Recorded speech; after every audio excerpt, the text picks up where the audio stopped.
Good morning student, मैं राकेश शर्मा गोमती देवी PG college बड़ागा। आज का जो अपना चैप्टर है वो है BA part third, BA part second. आज का जो चैप्टर था बीए पार्ट सेकेंड का। जैसा कि आपने फर्स्ट ईयर के अंदर इतिहास में दो पुस्तकें पढ़ी थी। पहला पेपर था आपका प्राचीन भारत का इतिहास, दूसरा पेपर था राजस्थान का इतिहास। प्राचीन भारत का जो इतिहास था वो प्रारंभ से लेकर 1200 ईस्वी तक था। अब 1200 ईस्वी के बाद से लेकर 1700 ईस्वी तक का जो इतिहास है आपका वो मध्यकाल में आएगा। सेकेंड ईयर में आपके दो पेपर चले। एक तो पहला पेपर है मध्यकालीन भारत का इतिहास, जिसके 3 वीडियो उसके कई वीडियो मैंने आपको पहले भी डाल दिए। तो पहला पेपर सेकेंड ईयर का हो गया मध्यकालीन इतिहास, जिसके अंदर सल्तनत काल पढ़ेंगे अपन, मुगल पढ़ेंगे, बहमनी विजयनगर साम्राज्य पढ़ेंगे, मुगलों की समस्त सांस्कृतिक धरोहर पढ़ेंगे, राणा सांगा पढ़ेंगे, कुंभा पढ़ेंगे और मुगल चित्रकला, मुगलों का पतन, मध्यकाल की जो ऐतिहासिक जानकारियाँ उनके बारे में पढ़ेंगे। ये अपन सारा का सारा पहले पेपर में पढ़ेंगे, जो है आपका मध्यकालीन भारत का इतिहास। इसी के साथ आपका दूसरा पेपर चलता है भारतीय संस्कृति के मूल आधार। आज का जो चैप्टर है अपना वो उसी से ही रिलेटेड है। पेपर का नाम है पेपर सेकंड, भारतीय संस्कृति का मूल आधार। देखिए, इसमें अपने विचारकों के बारे में, अच्छे अच्छे धार्मिक समावेश, धर्म, बौद्ध धर्म, जैन धर्म, इनके बारे में पढ़ेंगे। भारतीय संस्कृति की जहां अपन बात कर रहे हैं, देखिए उसमें आपका जो पहला चैप्टर है वो है भारतीय संस्कृति का अर्थ, विशेषता, या भारतीय संस्कृति के बारे में जो जानकारियां उनके बारे में हम बात करेंगे। देखो, इस दुनिया में खूब सारे देश हैं और उन देशों में भारत भी एक देश है। और भारत देश के बारे में जितनी बात की जाए, मैं मानता हूँ वो थोड़ी, अर्थात भारत अथाह संस्कृति है। इस दुनिया की सबसे शाश्वत संस्कृति, सबसे पुरानी, पता नहीं कितने दिनों से चली आ रही है। खूब रहस्य चलते हैं, ये हुआ वो हुआ, वो चल रहा है वो चल रहा है। मैं इन चीज़ों पर विश्वास नहीं करता, मेरे पर्सनल है, आपका मुझे नहीं पता। मैं आपकी बात पूछता हूँ। एक प्रश्न आता है, भारत की खोज किसने की? देखो, विचार करना इस पर। भारत की खोज किसने की? बच्चे खड़े होकर बताते हैं कि सर वास्को डी गामा ने की। अच्छा, कब की भैया? बोले 1498। 1498 में वास्को डी गामा ने भारत की खोज की। जितने भी स्टूडेंट वीडियो देख रहे हैं, क्या 1498 से पहले भारत नहीं था? भारत तो था। फिर खोज क्या की? एक्चुअली में देखा जाए इस प्रश्न को इस हिसाब से होना चाहिए था। मेरी पर्सनल सोच है, मैं आपके बारे में नहीं बात कर रहा हूँ, सोच है, थोड़ा ध्यान देना, इस पर विचार करना। आप सेकेंड ईयर के विद्यार्थी। अरे भारत तो था, पुर्तगाल वालों ने, वास्को डी गामा पुर्तगाल का था, पुर्तगाल वालों ने शायद पहली बार देखा होगा 1498 में वास्को डी गामा ने, 1498 में, और साहब लिख दिया कि भारत की खोज तो किसने की? वास्को डी गामा ने की। पुर्तगालियों की दृष्टि से पुर्तगाल का नाविक वास्को डी गामा, जिसने भारत की 1498 में खोज की, न कि भारत तो पहले से ही है। भारत के लिए मैंने पहले ही बता दिया था, ये अजर है, हमारे शास्त्र है। इसके बारे में तो आप जितने गोते खाओगे, समुद्र में जाते हो गोते खाते हो कि भाई हमें इसका निचोड़ चाहिए, भारतीय संस्कृति का कोई निचोड़ नहीं है। देखिए, संस्कृति क्या है? संस्कृति अपनी जो पद्धति सिस्टम है, जो पद्धति शैली अपने को दादा परदादा श्रद्धा अपने गॉड फादर फोर फादरों से मिली हुई है। आपके घर कोई बड़ा व्यक्ति है, आपसे उम्र में बड़ा है, जैसे वो आपके घर आएगा, आपसे कुछ, आपके पिताजी माताजी घर पे नहीं है, आप हैं, और वो आपसे पूछे कि आपके पापा हैं घर, आप वो नहीं, तो आप उसको गेट से बाहर कर दोगे क्या? नहीं करोगे। आप उसको ये कहोगे कि नहीं, आइए, पिताजी नहीं है, आइए बैठिए, जो भी आपसे अच्छे आदर संस्कार हैं, चाय पानी की व्यवस्था है, खाने लाने की व्यवस्था है, वो उन सारी करेंगे और उनके चरण स्पर्श भी करेंगे। क्या आपको किसने बताया भाई चरण स्पर्श करना? क्योंकि आपने देखा है परिवार के अंदर, आपने परिवार में देखा है आपके पिताजी से बड़े कोई आ रहे हैं तो आपके पिताजी ने उनको झुककर नमन किया, प्रणाम किया, उनका अभिवादन किया। आपसे अगर उम्र में कोई बड़ा है, आपके घर आ गया, जैसे मैं हूं, मैं आपके घर जाऊंगा तो आप मुझे नमस्कार करोगे या मैं आपको नमस्कार करूंगा? नहीं, आप मुझे नमस्कार करोगे, आप मेरे चरण स्पर्श करोगे, या कोई भी बड़ा है आप अपने अपने माता पिता के चरण स्पर्श करते हैं ना? क्यों करते हैं भाई? वो अपने क्यों नहीं करते? वो क्योंकि अपनी संस्कृति में है कि बड़ों के सामने अपने को किस हिसाब से पेश आना है। छोटे हैं जो आपकी उम्र से छोटे हैं, उनके ऊपर स्नेह का भाव रखते हैं, प्रेम रखते हैं। क्यों? ये भारतीय संस्कृति की खासियत है। अपने साथ के हैं, हम उम्र के हैं, उनके साथ अलग प्रकार का व्यवहार रखते हैं, उनसे दोस्ताना व्यवहार करते हैं। किसने सिखाया अपने? अपन जो भी चीज धर्म से बिलोंग करता है, जैसे अपने हिंदू, मान मैं हिंदू, मैं ज्यादा मैं आस्तिक, जैसे मंदिर आ गया तो सब ही मैं वहां झुकूंगा। मूर्ति अंदर है, वो मंदिर के सामने नहीं झुकूंगा। क्यों झुकूंगा? मेरी आस्था है, मैं ये चाहूंगा, मैं उनको नमन करूंगा। ये अपनी संस्कृति के रूप में भैया। तो भारतीय संस्कृति के बारे में अपन बात कर रहे हैं। देखिए, भारतीय संस्कृति की विशेषता, आपने भारत का नक्शा देखा है? भारत के नक्शे को आप देखते हो ना तो आपको ऐसा लगता है कि कोई विशाल पुरुष खड़ा है, ऊपर पर्वतराज हिमालय, जो कश्मीर का जो क्षेत्र वो हिमालय से का है, पर्वतराज हिमालय, तो ऐसे लगता है कि भारत का मस्तक है। नीचे जाओगे ना तमिलनाडु, कश्मीर, फिर यहाँ तमिलनाडु, कश्मीर से लेकर कन्याकुमारी, गुजरात से लेकर मिजोरम, ये तो है ना भारत का नक्शा। और ऐसा लगता है जैसे कोई विशाल पुरुष खड़ा है। और ये जो कश्मीर से कन्याकुमारी, गुजरात से मिजोरम तक जो फैला हुआ है, यही भारत है। यही क्या है? भारत है। उत्तर यदस्तु दक्षिण हिम देश लेम दक्षिणाम वर्ष यद भारत नामा भारत यत्र संस्कृति। कि उत्तर से लेकर, उत्तर हिम हिमालय से लेकर दरारी दक्षिण तक, इधर गुजरात से लेकर मिजोरम तक जो फैला हुआ विशाल भूभाग है जिसमें रह रहे हैं, वो भारत की संतान है। अपना परिवेश देखिए कितना अच्छा है। आपने दुनिया में खूब सारे देश देखे होंगे, उनकी अद्भुत लीलाएं हैं।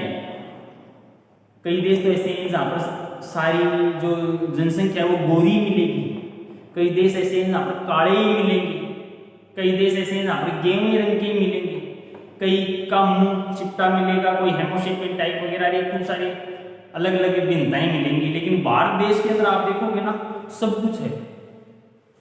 ऊपर के क्षेत्र में, कश्मीर वाले क्षेत्र में अपन देखते हैं तो वहाँ पर सुंदरता, गोरापन सब कुछ है। दक्षिण में जाओगे उनका रंग काला रहेगा, इधर जाओगे तो गेहूं वाला रंग रहेगा, इधर जाओगे तो साथ इनका जो हाव भाव है ना पूर्वोत्तर वाले क्षेत्र में चीन से मिलता जुलता रहेगा, जैसे आंखें अंदर दसी हुई, लेकिन है तो वो भी भारत की बड़ी विशेषता है। मुझे याद है जब हम छोटे थे तो स्कूलों में जो प्रोग्राम होता था उसमें कविता गाते थे। मैं चाहता हूं कि वो कविता आज के संदर्भ में बहुत अच्छी है। हिंद देश के निवासी सब जन एक है, हिंद देश के निवासी सब जन एक है, रंग रूप वेशभूषा चाहे अनेक। देखो अपने यहाँ वेशभूषा की रंग रूप भी अलग, ठीक है। जैसे वेशभूषा की बात करूं, पंजाबियों का अलग पहनावा है, अपने राजस्थान का अलग पहनावा है, हरियाणा में थोड़ा सा अपने से भिन्न है, साउथ में जाओगे आप वहां अलग है पहनावा। लेकिन जब 15 अगस्त 26 जनवरी और जब भारतीयता पर कभी कोई दिक्कत आती है तब सबके हृदय में से एक ही आवाज आती है, भारत माता। एक बात बताओ बच्चों, आज तक आपने खूब सुना होगा खूब देशों के बारे में।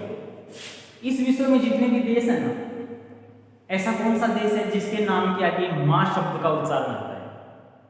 एक ही देश है जिसका नाम है भारत माता। और यही एडजस्ट होता है, यही सेट होता है, भारत माता। दूसरे देश का नाम लेते हैं, अमेरिका माता, कभी सुना है आपने? रूस माता, ऑस्ट्रेलिया माता, नहीं सुना? एक ही देश है जिसके नाम के आगे मां शब्द का उच्चारण होता है, वो गर्व अपने को मिला हुआ है, वो भारत देश है, वो भारत माता है। दुनिया में दो देशों के नाम तो मैंने, ब्रिटेन है, ब्रिटेन का दूसरा नाम इंग्लैंड है। दो देश के नाम तो एक दो देशों के मिल जाएंगे, लेकिन विश्व में एक इकलौता भारत देश ऐसा है जिसके कितने नाम हैं? 4 नाम हैं। ध्यान से सुनिए, एक अकेला भारत देश है जिसके कितने नाम हैं? 4 नाम। भारत, हिंदुस्तान, इंडिया, आर्यावर्त। और बता दो किसी देश के भी 4 नाम है ना? खासियत अपने देश की, अपने को गर्व है कि अपन उस देश के निवासी है और उस देश की संस्कृति के बारे में अपन बात कर रहे हैं। मैं तो इसमें तुच्छ हूँ, अपने इस देश की क्या बात करेंगे जो तो जगत जननी रहा है। ये देश तो विश्व को रास्ता दिखाने वाला देश रहा है, जिसकी अवधि के बारे में किसी को पता ही नहीं है कि इस देश की पैदाइश ही कब है। और मुझे एक बात बताओ, आगे पर धर्मों के बारे में भी बात करेंगे।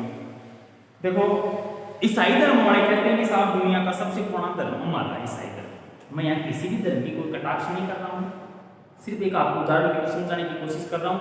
भारतीयता के बारे में बात बता रहा हूँ। दुनिया में बहुत सारे धर्म है।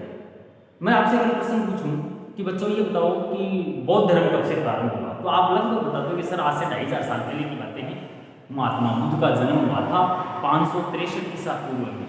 ठीक है, जब वो 29-30 साल के हुए उन्होंने गर्भ को त्याग कर दिया। फिर वो 35 साल के हुए तो उन्होंने ब्रह्म ज्ञान को प्राप्त किया और बौद्ध परंपरा को विकसित कर दिया। ठीक है साहब, बहुत अच्छी बात है। लगभग अपन 2500 साल पहले की बातें करें तो बौद्ध धर्म प्रारंभ हो चुका था। ठीक है, हिंदू धर्म तो भी था, सनातन धर्म, भारतीय धर्म, वैदिक धर्म उस जमाने में भी था, तो बौद्ध बाद में आया। ठीक है, जैन की बात करें, जैन धर्म की जो मूल रूपरेखा है वो 24वें तीर्थकार महावीर स्वामी के द्वारा है। हालांकि इनका पहला तीर्थकार था ऋषभदेव, 23वां तीर्थकार था पार्श्वनाथ, 24वां तीर्थकार था महावीर स्वामी। ऋषभदेव ने प्रारंभ किया होगा, चल रहा है ठीक है। अपनी माने की ऋषभदेव में और महावीर स्वामी में लगभग अगर फासला है, गैप है, इनकी अवधि 1500 साल मान लो, तो अपन कह सकते हैं, एक उदाहरण दे रहा हूं आपको, अपन कह सकते हैं कि आज से लगभग 4000 साल पहले जैन धर्म प्रारंभ हो गया होगा। वैसे मैंने तो जैन धर्म वही महावीर स्वामी की प्रयासों से प्रारंभ हुआ है, जनता से जुड़ा है। महावीर स्वामी का जन्म जो हुआ था वो 599 ईसा पूर्व में हुआ है। महावीर स्वामी का जो सिस्टम था वो महावीर स्वामी का जो सिस्टम था, अब 599 में महावीर स्वामी ईसा पूर्व में महावीर स्वामी का जन्म हुआ, 527 तक महावीर स्वामी रहे, उन्होंने जैन धर्म को आम जन तक पहुंचा दिया। तो अपन ये कह सकते हैं, दूसरी बात भाई, बौद्ध धर्म और जैन धर्म, महात्मा बुद्ध और महावीर स्वामी समतुल्य हैं, सेम एक ही टाइम के, तब से ये जैन तो हिंदू धर्म तो तब भी था। ईसाई धर्म की अपन बात करें, प्रथम शताब्दी के आसपास प्रभु यीशु रहा, उनके प्रयासों से ईसाई तो चला। हिंदू धर्म तो उस समय भी था, वैदिक धर्म तो उस समय भी था, भारत का धर्म तो उस समय भी था। इस्लाम की अगर बात करें, 570 ईस्वी के आसपास मोहम्मद साहब का जन्म हुआ, 12 साल की उम्र में उनका जिब्राइल से संपर्क हुआ। एक देवी ताकत उनके शरीर में प्रविष्ट की जाती है, शायद वो अल्लाह की ताकत थी। उनके बाद में इस्लाम धर्म की परंपरा विकसित हुई। तो ये तो 1500 वर्ष के आसपास की बात है इस्लाम, तब भी हिंदू धर्म था। सिख धर्म की जहां पर बात करें, सिख संप्रदाय की बात करें तो साहब गुरु नानक देव जी के प्रयासों से ये स्टार्ट हुआ और ये 1469-70 के आसपास गुरु नानक देव जी का जन्म हुआ था। उनके बाद में सिख धर्म भी प्रारंभ हो गया। हिंदू धर्म के बारे में कोई मुझे ये बता दो कि हिंदू धर्म कितनी तारीख से प्रारंभ हुआ। साहब ये पता ही नहीं किसी को, क्योंकि अथाह हिंदू जो संस्कृति है, भारतीय जो संस्कृति है, भारतीय जो धर्म है, ये तो अजर व अमर है, शाश्वत है, सदियों से चला रहा है, किसी को कोई पता नहीं। देखिए मेरा खुद का पर्सनल विचार, मुझे नहीं पता कि आप इससे सहमत हैं या नहीं हैं। अपन बात कर रहे हैं भारतीय संस्कृति के बारे में, तो इसकी विशेषता, इनके बारे में जो भी बेसिक नॉलेज है वो आपको बताया जा रहा है, विचार करें। क्योंकि अपने देश की संस्कृति अगर मजबूत रहेगी तो दुनिया की कोई भी ताकत अपने देश की संस्कृति को तोड़ नहीं सकती। मैं आपसे बात करता हूं, ध्यान दें। भारतीय संस्कृति अमूमन मैंने देखा है 4 के आंकड़े पर चलती है। कितने का आंकड़ा हो गया? 4। अब प्रश्न आ गया कि हिस्ट्री की क्लास चल रही है, उसमें आंकड़ों का खेल कहाँ है? देखो सुनना, मैं कुछ आपसे संस्कृति से जुड़े हुए क्वेश्चन है, उनकी भी तैयारी हो जाएगी और अपना 4 का आंकड़ा लिया जाएगा। अपनी संस्कृति में, अपने भारत में वर्ण कितने माने गए हैं? कितने माने गए हैं भैया? 4। ब्राह्मण, क्षत्रिय, वैश्य, शूद्र, 4। आंकड़ा नंबर 1, अर्थात अपनी संस्कृति में ही 4 वर्ण माने गए और दुनिया की संस्कृति में नहीं। दिशा कितनी है? दिशा 4, उत्तर, दक्षिण, पूर्व और पश्चिम। तो दिशा भी कितनी होगी? 4। पुरुषार्थ कितने हैं? धर्म, अर्थ, काम और मोक्ष कितने हैं? 4। पुरुषार्थ भी 4 है।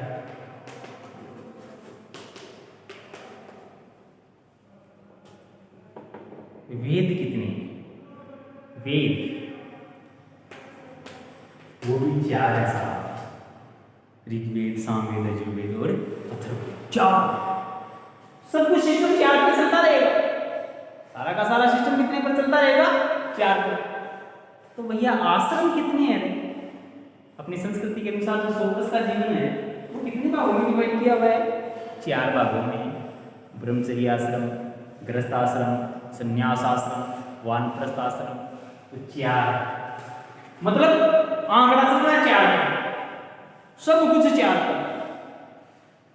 युग कितने हैं? युग 4। सतयुग, त्रेता युग, द्वापर युग और वर्तमान वाला कलयुग। कितने युग हैं? युग भी साहब 4, युग भी 4। तो देखिए हर चीज जितने भी ये जो 4 वाले चल रहे हैं सबके पीछे लॉजिक है। ये सिर्फ भारतीय संस्कृति नहीं है और कहीं नहीं मिलेगा। अपन इनके ऊपर मंथन करेंगे, चिंतन करेंगे तो सब पता नहीं चलता अपनी संस्कृति के बारे में। तो अपनी संस्कृति कब की है? मैं तो ये मानता हूँ, मैं पर्सनल, मेरा खुद का सुझाव कि शायद ये सृष्टि पूरा विश्व बनाई भारत की संस्कृति के कारण है। क्योंकि दुनिया के अंदर कितनी पुरानी बातें, कितनी अगर किसी भी संस्कृति से जुड़ी हुई तो बता दीजिए, सब कुछ यहीं से है। वो देश दुनिया का जिसके नाम भी कितने हैं? 4। राष्ट्र के नाम भी 4 हैं। आर्यावर्त, हिंदुस्तान, इंडिया, भारत, ये भी 4 का याद है। तो भारतीय संस्कृति में देखा जाए तो ये 4 वाला सिस्टम है ना, ये सिर्फ इस दुनिया में भारत के अंदर ही है। और यहीं से इस भारत ने अपनी संस्कृति की जो मूल धारा थी, मूल विचारधारा थी, यहाँ का जो शाश्वत प्रेम था वो हर तरफ पनपाया है, हर तरफ पे भेजा है। और आज सारा विश्व इस भारतीय संस्कृति का ऋणी है। क्योंकि इस विश्व को जो आज चीजें सिखाई हुई है ना, चाहे यूरोप कुछ भी कहे, पाश्चात्य संस्कृति कुछ भी कहे, हमें उससे कोई लेना देना नहीं है, वो भी अपनी जगह पर अच्छी है। लेकिन साहब ये सीखा है सबने भारत से। देखो आपको एक वाक्य बताता हूँ, बौद्ध धर्म की पैदाइशी भारत से है। क्योंकि महात्मा बुद्ध भारत से थे। बौद्ध धर्म इस भारत से निकलकर चीन गया, चीन से निकल जापान गया, थाईलैंड और ये जो आपका इधर श्रीलंका, इंडोनेशिया, ब्रह्मा, इन देशों में गया। कहां से गया? भारत से गया। आज विश्व के किसी भी कोने में चले जाओ, भारतीय संस्कृति का आदर सत्कार सब नमन करते हैं। मैंने एक लेख पढ़ा था, कंबोडिया देश का नाम सुना होगा आपने? अपने इस साइड का कंबोडिया, वहां पर अंगरकोट नामक एक मंदिर है। वहां हिंदू इतने नहीं है, लिमिटेड 5 साल में से दुनिया के बड़े मंदिरों में से एक मंदिर है। कंबोडिया की संस्कृति में अगर आप जाकर देखते हो ना तो आपको पता नहीं चलता कि हम इंडिया के हैं या कंबोडिया के हैं। इंडोनेशिया में आज भी वहां के राजा को, वो राजा होता है ना, मैं जैसे मैं प्रधानमंत्री, वहां के राजा को राम कहा जाता है। और उसका जो दरबार लगता है ना, उसमें आज भी राम, सीता, लक्ष्मण और हनुमान जी की प्रतिमा ही है। इस्लाम ज्यादा है वहाँ। जब उन लोगों से अपन बात करते हैं, भाई आप लोग इस्लाम धर्म से जुड़े हुए हो, आप राजा को राम कह रहे हो, बोले साहब हम हमारी संस्कृति से जुड़े हुए हैं, अर्थात हमारी मूल पैदाइशी भारत से है। अरे भारत ने तो विश्व को सब कुछ दिया है, कहीं भी चले जाइए आप। वो अपने प्रधानमंत्री थे अटल बिहारी वाजपेयी। उनका एक वाकया मुझे याद है, मैं आपसे शेयर करना चाहता हूँ। अटल बिहारी वाजपेयी एक बार अफगानिस्तान गए थे, तो उन्होंने साहब वहाँ अफगानिस्तान उनको ठहराया गया ना, अपन कहते हैं ना कि अफगानिस्तान में तो इस्लाम उस जहाँ ठहराया गया उस होटल के अंदर, उस होटल का नाम था कनिक्स। होटल का क्या नाम था? कनिक्स। कनिक्स तो कुषाण शासक रहा है।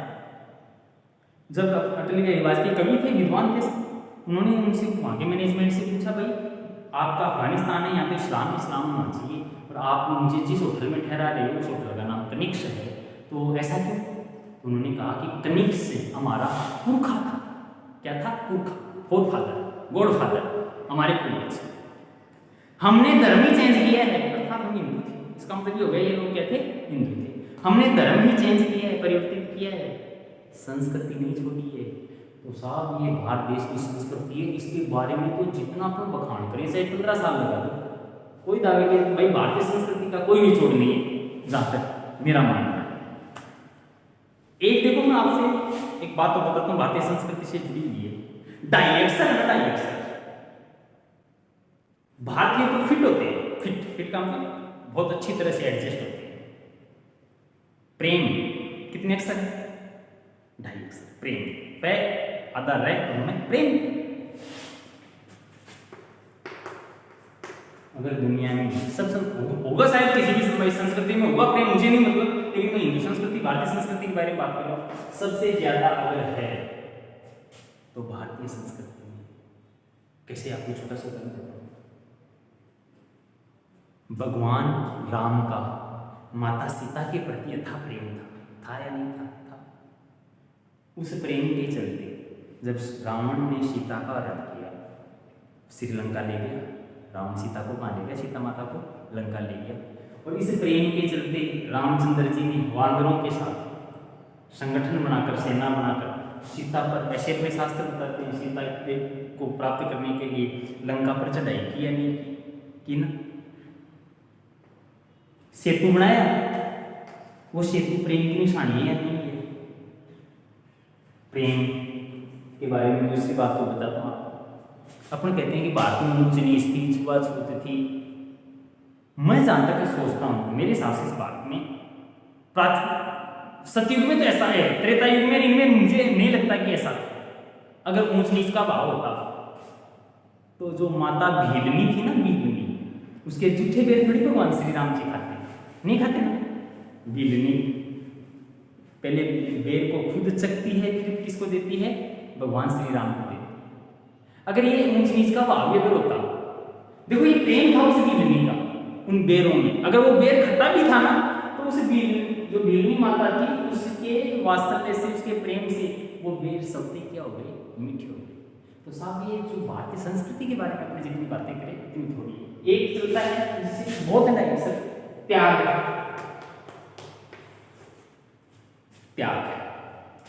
अगर त्याग देखा जाए तो साहब भारतीय संस्कृति में जितना है ना, उतना मुझे तो नहीं लगता कहीं। बच्चों, आपने फर्स्ट ईयर के अंदर राजस्थान का इतिहास पढ़ा था और उसमें आपने उदय सिंह के बारे में पढ़ा होगा, मैं नहीं पढ़ाया था। त्याग की बात कर रहा हूँ। पन्ना कौन थी? पन्ना महाराणा उदय सिंह की धाय माँ थी, ये थी ना। और उस पन्ना के पुत्र का नाम था चंदन। नाम सुना आपने? जब पन्ना को पता चला कि भाई बनवीर जो है वो उदय सिंह को मारे, उसका कत्ल करे, तो उसे पन्ना ने क्या किया? अपने पुत्र चंदन को उदय सिंह के बिस्तर पर सुला दिया। और जब वो आया बनवीर उदय सिंह को मारने के लिए, अब बनवीर को थोड़ी पता है कि यहाँ पर अदला बदली हो गई है कि बिस्तर पर कौन सो गया है? चंदन सो गया है। वो बनवीर आया साहब, तो आकर उसने तलवार किसके मार दी? चंदन की। उदय सिंह, बनवीर की नजरों में तो कौन खत्म हो रहा है? उदय सिंह। लेकिन ऐसा थोड़ी हुआ था, क्योंकि उदय सिंह को वहां बचा दिया गया है और उस उदय सिंह के बिस्तर पर किसको सुला दिया? चंदन को। ये काम किसने किया पता है आपको? उसी पन्ना ने किया। और वो चंदन कौन था रे? वो था उसी पन्ना का पुत्र था। देखिए त्याग, राज धर्म को बचाने के लिए पन्ना ने, राज धर्म को बचाने के लिए, राजा के वारिस को बचाने के लिए पन्ना ने अपने पुत्र चंदन का त्याग किया है कोई संस्कृति में इस काम है क्या कहीं? मैंने एक लेख पढ़ा था, प्यार की बात चल रही है, मैंने एक लेख पढ़ा था, स्वामी विवेकानंद का नाम सुना आपने? बहुत अच्छी तरह सुना है, मेरी भी बहुत अच्छे आइडियल रही हैं, उनके खूब अच्छे विचार मैंने खूब पढ़े और मैं खूब उनसे प्रभावित हुई। सर्वधर्म सम्मेलन 1893 में शिकागो में हुआ। सर्वधर्म